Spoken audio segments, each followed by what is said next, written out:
Maalin maalmaha ka mid ah waxaan imid gurigeena. Weliba waxaa safar ku maqnayd hooyaday. Maalinkii oo idil waxaan la joogay gabar shaqaale ah. Xilli dambe oo habeen ah ayaan iska caajisay. Haweenimidkii oo idil waxaan fiirsanayay TV ilaa laga gaaro waqtigii aan aadi lahaa iskuulka.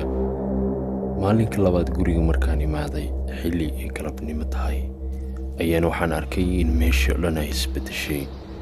Malaha aniga oo dhan waxay galay cabsi.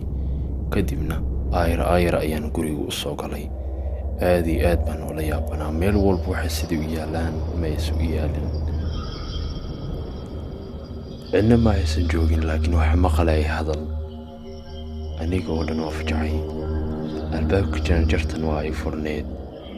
Daqiiqad walba ilaa waxaan ka baryay inay waxay ku dhicin. Markaan waxaan isku dayay in ayr aan u taagsado.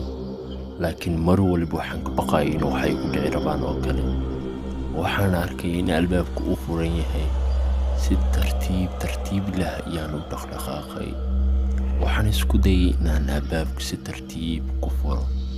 Laakiin cidna waa ii muuqan weysay. Markii horan waxay lahayd in meesha laga hadlayo oo kale. Markaan waxaan maqlay in gadaashida qof uu taagan yahay oo kale. Markaan waxaan dareemay in qaybta hoose qof uu soo socdo. Aniga oo dhan waan cabsaday. Waxaan islahaa qofkii miyaa soo wareegsaday. Laakiin markaan waxaan si kadis u arkay waji weyn oo weligii aan arkin intaan noolaa. Guriga oo idil waa isaga soo baxay.